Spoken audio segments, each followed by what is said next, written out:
ವಾಲಂಪುರ್ ಅನ್ನೋ ಒಂದು ಹಳ್ಳಿ ಇತ್ತು. ವಾಲಂಪುರಲ್ಲಿ ಮಾವಿನ ಹಣ್ಣು ಬೆಳೀತಾ ಇದ್ರು. ಪ್ರತಿಯೊಬ್ರು ಕೂಡ ಮಾವಿನ ಫಸಲನ್ನೇ ಹಾಕ್ತಾ ಇದ್ರು.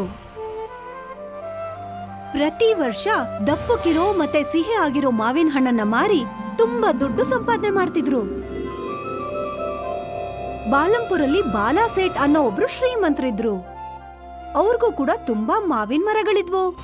ಅವರಿಗೆ ಆಮ್ರಪಾಲಿ ಅನ್ನೋ ಹೆಸರಿನ ತುಂಬಾ ಸುಂದರವಾದ ವಯಸ್ಸಿಗೆ ಬಂದಿರೋ ಹೆಣ್ಮಗಳಿದ್ಲು. ಮಾವಿನ ಸೀಸನ್ ಅಲ್ಲಿ ಆಮ್ರಪಾಲಿ ಹಗಲು ರಾತ್ರಿ ಮಾವಿನ ರಸ ಕುಡಿತಾ ಇದ್ಲು. ಮತ್ತೆ ಮಾವಿನ ಹಣ್ಣಿನ ತರನೇ ಹಳದಿಯಾಗಿ ಸುಂದರವಾಗಿ ಕಾಣಿಸ್ತಿದ್ಲು. ಆಮ್ರಪಾಲಿ ವಯಸ್ಸಿಗೆ ಬಂದಿದ್ಲು, ಹಾಗಾಗಿ ಸಂಬಂಧಗಳು ಬರ್ತಾ ಇದ್ವು. ಆದ್ರೆ ಬಾಲಾಸೆಟ್ ತನ್ನ ಹಠದ ಮೇಲೆ ನಿಂತಿದ್ದ. ಅವನಿಗೆ ಸಿಟಿಲಿರೋ ಆಳ್ಯ ಬೇಕಿತ್ತು. ಅವನಿಗೆ ಸಿಟಿನಲ್ಲಿ ಒಂದು ಮನೆ ಬೇಕಿತ್ತು, ಕೆಲ್ಸ ಇರ್ಬೇಕಿತ್ತು, ಮತ್ತೆ ತುಂಬಾ ಸಂಬಳ ಬರ್ಬೇಕಿತ್ತು. ಆ ದೇವ್ರಿಗೆ ಬಾಲಾಸೆಟ್ ಮಾತು ಕೇಳಿಸ್ತು. ಆಮ್ರಪಾಲಿಗೋಸ್ಕರ ಸಿಟಿಯಿಂದ ಒಂದು ಸಂಬಂಧ ಬಂತು. ಹುಡುಗ ಡೆಪ್ಯೂಟಿ ಕಮಿಷನರ್ ಆಗಿದ್ದ. ಅವಳನ್ನ ನೋಡ್ತಿದ್ದ ಹಾಗೆ ಅವನಿಗೆ ಇಷ್ಟ ಆಗೋದ್ಲು. ಹುಡುಗನ ತಂದೆ ಕೂಡ ಆಮ್ರಪಾಲಿನ ಒಪ್ಕೊಂಡ. ಆದ್ರೆ ಸಮಸ್ಯೆ ಹುಡುಗನ ತಾಯಿದು. ಅವಳ ವರ್ತನೆನ ನೋಡಿ ಬಾಲಾಸೇಟ್ಗೆ ಭಯ ಆಯ್ತು. ಹುಡುಗನ್ಗೆ ಬಾಲಾಸೇಟ್ನ ಸಮಸ್ಯೆ ಅರ್ಥ ಆಯ್ತು. ಮತ್ತೆ ತಿರ್ಗಾಡ್ಕೊಂಡ್ ಬರ್ತೀನಿ ಅಂತ ಹೇಳಿ ಅವ್ರನ್ನ ಮಾವಿನ ತೋಪಿಗೆ ಕರ್ಕೊಂಡ್ ಹೋಗ್ತಾನೆ. ಅಮ್ಮಂಗೆ ಹಳ್ಳಿ ಹುಡುಗಿ ಇಷ್ಟ ಆಗ್ತಿಲ್ಲ. ನನ್ನ ಇಷ್ಟಕ್ಕೆ ಅವರು ಬೇಡ ಅನ್ನೋದಿಲ್ಲ. ಆದ್ರೆ ಮದ್ವೆ ಅದ್ದೂರಿಯಾಗಿರ್ಬೇಕು, ಬರೋರೆಲ್ಲ ಖುಷಿಯಾಗಿರ್ಬೇಕು. ನನ್ನ ಮದ್ವೆ ಹೇಗಿರ್ಬೇಕು ಅಂದ್ರೆ ಯಾರು ಇದುವರೆಗೂ ಮಾಡಿರ್ಬಾರ್ದು, ಮತ್ತೆ ಮುಂದೆ ಯಾರಿಗೂ ಮಾಡಕ್ಕಾಗ್ಬಾರ್ದು. ನೀವ್ ಆ ರೀತಿ ವ್ಯವಸ್ಥೆ ಮಾಡಿದ್ರೆ ಎಲ್ಲ ಮುಗ್ದೋಗ್ಬಿಡುತ್ತೆ. ಇಲ್ಲಂದ್ರೆ ಮದ್ವೆ ಆದ್ಮೇಲೂ ಆಮ್ರಪಾಲ್ ಜೊತೆ ಅಮ್ಮ ಕೋಪಿಸ್ಕೊಂಡಿರ್ತಾರೆ.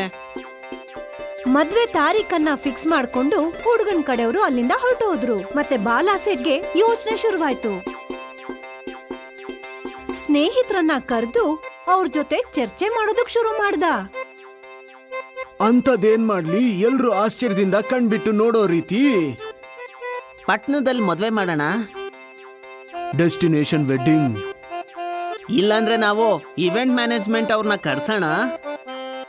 ಇಲ್ಲಪ್ಪ, ಅವ್ರಿಗೆ ಅದೇನು ಹೊಸ್ದಲ್ಲ. ಏನಾದ್ರೂ ಹೊಸ್ದಾಗಿ ಯೋಚನೆ ಮಾಡು. ಮಾವಿನ ರಸ ಕೊಟ್ಟು ಅವ್ರನ್ನ ಇಲ್ಲಿಂದ ಓಡ್ಸಿ ಅಪ್ಪ. ಅವ್ರು ಹೇಳ್ದಾಗೆಲ್ಲ ಕೇಳೋದಕ್ಕೆ ನಮ್ಮ ಹತ್ರ ಏನೋ ದುಡ್ಡಿನ ಖಜಾನೆ ಇದ್ಯಾ? ಇದ್ದಕ್ಕಿದ್ದ ಹಾಗೆ ಬಾಲಾಸೆಟ್ ಕುಂತಿದ್ದವನು ಎದ್ ನಿಂತ್ಕೋತಾನೆ. ಅವನು ಸಂತೋಷನ ನೋಡಿ ಅವನ ಸ್ನೇಹಿತರು ಮತ್ತೆ ಆಮ್ರಪಾಲಿ ಕೂಡ ಆಶ್ಚರ್ಯ ಆಗತ್ತೆ. ಬಾವಿ, ನೀರು, ಮಾವಿನ ರಸ.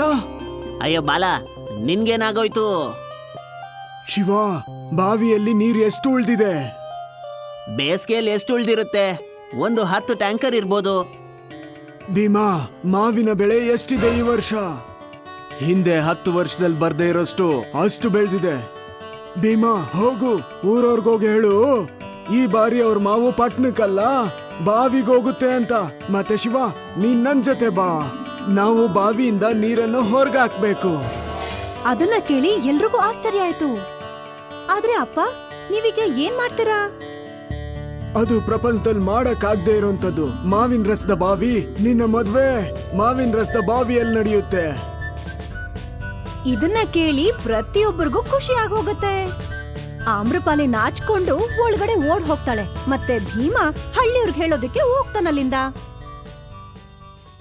ಬಾಲಾಸೇಟ್ ಮತ್ತೆ ಶಿವ ನದಿ ತೀರಕ್ ಬರ್ತಾರೆ.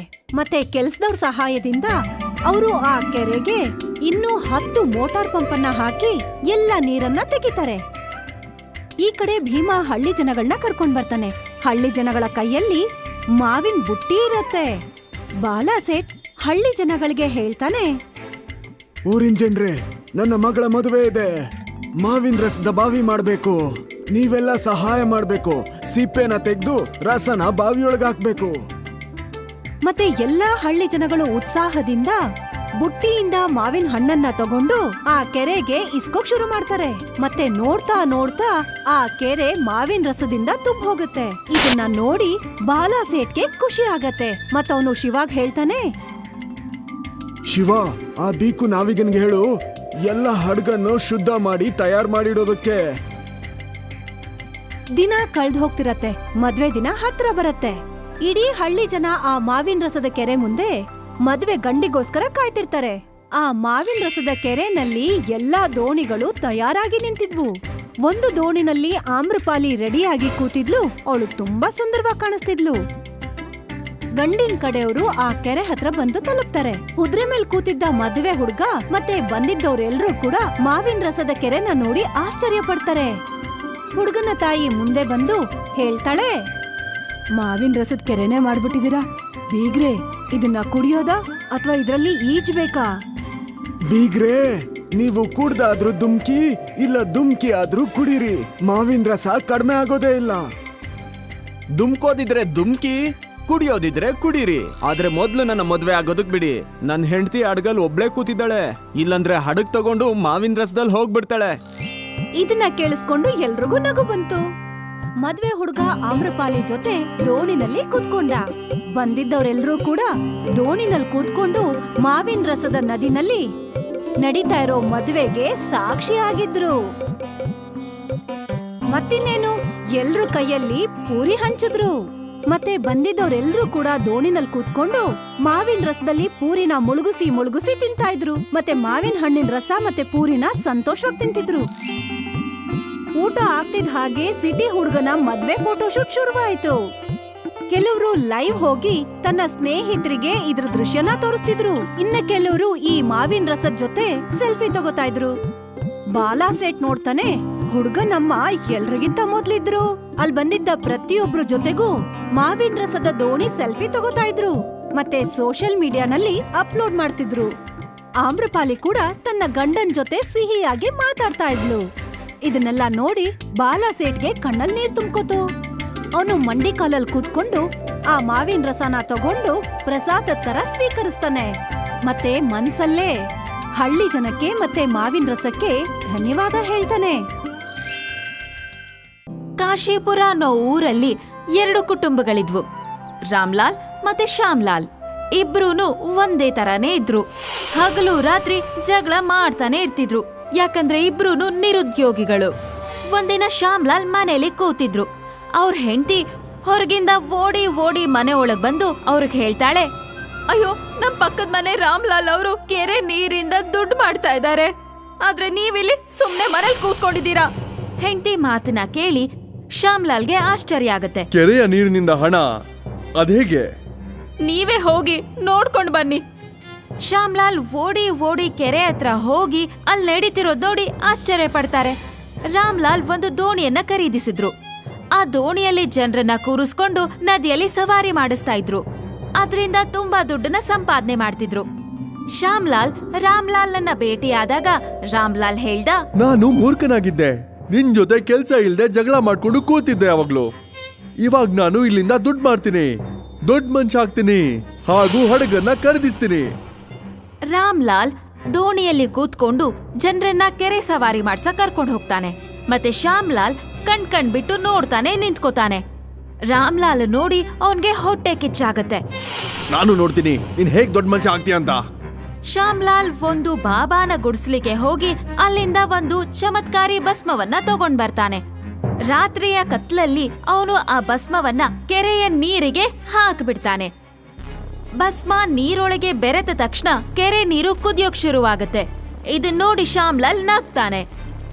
ಹಡಗನ್ನ ಬಿಡು, ನೀನೀಗ ದೋಣಿ ಓಡ್ಸಕ್ಕೂ ಆಗಲ್ಲ. ಬೆಳಿಗ್ಗೆ ಆಗ್ತಿದ್ದ ಹಾಗೆ ಕುದಿಯೋ ನೀರಿನ ಕೆರೆಯ ಬಗ್ಗೆ ಎಲ್ರಿಗೂ ಗೊತ್ತಾಗತ್ತೆ. ಕೆರೆಯ ದಂಡೆ ಹತ್ರ ತುಂಬಾ ಜನರು ಸೇರ್ತಾರೆ. ಕೆರೆಯಲ್ಲಿ ಸುಡೋ ನೀರನ್ನ ನೋಡಿ ಜನರು ತುಂಬಾನೇ ಹೆದರ್ಕೋತಾರೆ. ರಾಮ್ಲಾಲ್ ತನ್ನ ದೋಣಿ ಹತ್ರ ನಿಂತ್ಕೊಂಡು ಕೂಗೋಕ್ ಶುರು ಮಾಡ್ತಾನೆ.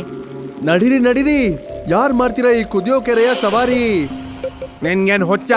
ದೋಣಿಯಲ್ಲಿ ಕುತ್ಕೊಂಡು ಇದ್ರಲ್ಲಿ ಹೋದ್ರೆ ಬಜ್ಜಿ ತರ ಫ್ರೈ ಆಗಿ ಹೋಗ್ತೀವಿ ಅಷ್ಟೇ, ನಮಗ್ ಬೇಡ ಈ ಸವಾರಿ. ಜನರೆಲ್ಲ ಹೊರಟೋಗ್ತಾರೆ. ರಾಮ್ಲಾಲ್ಗೆ ಯೋಚನೆ ಶುರುವಾಗತ್ತೆ. ನಾನೀಗ ದೋಣಿಯನ್ನ ಮಾರಬೇಕಾಗುತ್ತೆ, ನಾನಂತೂ ಮುಳುಗ್ಬಿಟ್ಟೆ.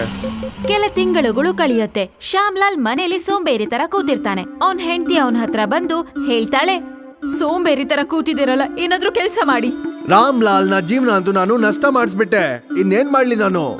ರಾಮ್ಲಾಲ್ಗೆ ನಷ್ಟ ಆದ್ರೆ ನಿಮಗೇನ್ ಲಾಭ ಆಗತ್ತೆ? ಲಾಭದ ಬಗ್ಗೆ ಯೋಚನೆ ಮಾಡಿ. ಇಷ್ಟು ದೊಡ್ಡ ಊರಿದು, ಒಂದೇ ಒಂದು ಟೀ ಅಂಗಡಿ ಇಲ್ಲ ಇಲ್ಲಿ. ಕುದಿತಿರೋ ಕೆರೆಗೆ ಟೀ ಪುಡಿಗಳನ್ನ ಹಾಕಿ ಟೀ ಮಾರೋಕ್ ಶುರು ಮಾಡಿ. ಶ್ಯಾಮ್ಲಾಲ್ ಕೂಡ್ಲೆ ಸೇಟು ಹತ್ರ ಹೋಗಿ ಹೇಳ್ತಾನೆ, ಸೇಟ್, ನನ್ಗೆ 1 ಟ್ರಕ್ ಸಕ್ಕರೆ, 1 ಟ್ರಕ್ ಚಾಹುಡಿ, 1 ಟ್ರಕ್ ಏಲಕ್ಕಿ ಹಾಗೂ 1 ಟ್ಯಾಂಕರ್ ಹಾಲ್ ಬೇಕು. ಇಷ್ಟೊಂದು ಪ್ರಮಾಣದಲ್ಲಿ ಸಾಮಾನು ಏನ್ ಅಡ್ವರ್ಟ್ ಮಾಡ್ತಿದ್ಯಾ? ನೀವು ಇದನ್ನ ಕಳ್ಸ್ಕೊಡಿ, ದುಡ್ಡನ್ನ 1 ವರ್ಷದ ನಂತರ ಕೊಡ್ತೀನಿ. ಮಾರನೇ ದಿನ 1 ಟ್ರಕ್ ಸಕ್ಕರೆ, 1 ಟ್ರಕ್ ಟೀ ಪುಡಿ, 1 ಟ್ರಕ್ ಏಲಕ್ಕಿ ಮತ್ತೆ 1 ಟ್ಯಾಂಕ್ ಹಾಲು ಕುದಿತಿರೋ ಕೆರೆ ದಂಡೆ ಹತ್ರ ಬಂದ್ ನಿಲ್ಲುತ್ತೆ. ಶ್ಯಾಮ್ಲಾಲ್ 4 ಟ್ರಕ್ ಅನ್ನ ಖಾಲಿ ಮಾಡಿ ಕೆರೆಗೆ ಹಾಕ್ತಾನೆ. ಆ ಕೆರೆಯಲ್ಲಿ ಟೀ ಕುದಿಯೋಕ್ ಶುರುವಾಗುತ್ತೆ.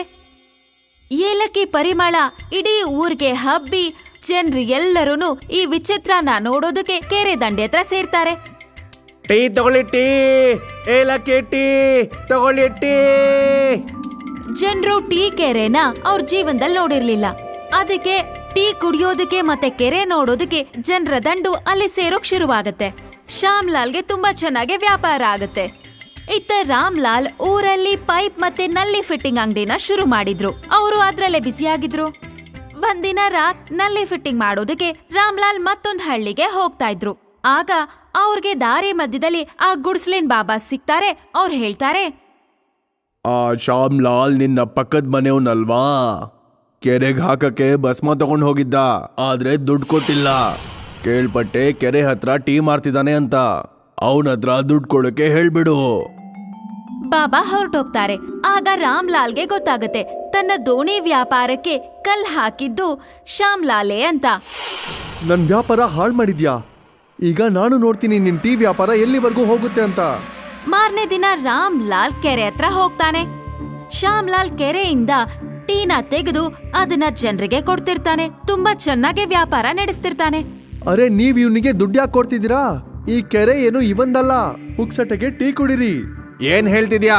ನಾನ್ ನಿನ್ನ ಹತ್ರ ಅಲ್ಲ, ಜನರ ಹತ್ರ ಮಾತಾಡ್ತಿದ್ದೀನಿ. ರಾಮ್ಲಾಲ್, ವಿಷಯ ಅಂತೂ ಸರಿಯಾಗಿದೆ, ಆದ್ರೆ ನಮ್ಗೆ ಟೀ ತೆಗೆದು ಕೊಡ್ತಾರೆ ಯಾರು? ಅಲ್ಲಿ ನೋಡೋದು ಯಾವ ರೀತಿ ಕುದೀತಿದೆ. ಶ್ಯಾಮ್ಲಾಲ್ ನಮ್ಗೆ ಟೀ ತೆಗೆದು ಕೊಡ್ತಾನೆ, ಅದಕ್ಕೆ ನಾವು ಅವನ್ಗೆ ದುಡ್ಡು ಕೊಡ್ತೀವಿ. ನಾನ್ ನಿಮ್ಗೆ ಟೀ ತೆಗೆದು ಕೊಡ್ತೀನಿ. ಅದೇಗೆ? ನಾನು ಪೈಪ್ ಮತ್ ನಲ್ಲಿನ ಬಿಸ್ನೆಸ್ ಶುರು ಮಾಡಿದ್ದೀನಿ. ಈ ಕೆರೆಗೆ ಆ ಪೈಪ್ ಲೈನ್ ಅನ್ನ ಫಿಟ್ ಮಾಡ್ಬಿಟ್ಟು ನಿಮ್ ಮನೆಗೆ ಟೀ ಬರೋ ತರ ಮಾಡ್ತೀನಿ. ಮತ್ತೆ ಮನೇಲಿ ಕೂತು ಎಷ್ಟ್ ಬೇಕಾದಷ್ಟು ಟೀ ಅನ್ನ ಕುಡೀರಿ. ಜನ ರಾಮ್ಲಾಲ್ ಮಾತನ್ನ ಕೇಳಿ ಹೊರಟೋಗ್ತಾರೆ. ಆಗ ಶ್ಯಾಮ್ಲಾಲ್ಗೆ ಚಿಂತೆ ಶುರುವಾಗತ್ತೆ. ಸಕ್ಕರೆ ನಂದು, ಟೀ ಹುಡಿ ನಂದು, ಏಲಕ್ಕಿ ನಂದು, ಹಾಲು ನಂದು, ಹಾಗಾದ್ರೆ ನಿಂದೇನು? ಸೈಡ್ಗೆ ಪ್ರತಿ ಸೈಡು. ನೀನ್ ನನ್ ಕಾಲು ಎಳ್ದಿದ್ಯಾ, ಈಗ ನನ್ ಬಾರಿ ನಿನ್ ಕಾಲು ಎಳಿಯೋದು. ಈ ರೀತಿ ಶ್ಯಾಮ್ಲಾಲ್ ದಿವಾಳಿ ಆಗ್ತಾನೆ. ಮತ್ತೆ ರಾಮ್ಲಾಲ್ಗೆ ಹೊಸ ಕಾಂಟ್ರಾಕ್ಟ್ ಸಿಗತ್ತೆ. ಅವನು ಪೈಪ್ ಲೈನ್ ಇಂದ ಜನರ ಮನೆಗೆ ಟೀನ ಕಳಿಸ್ಕೊಡ್ತಾನೆ. ಮತ್ತೆ ಸಾಲಗಾರ ಆಗಿದ್ದ ಶ್ಯಾಮ್ಲಾಲ್ ಆ ಊರನ್ನೇ ಬಿಟ್ಟು ಓಡ್ ಹೋಗ್ತಾನೆ.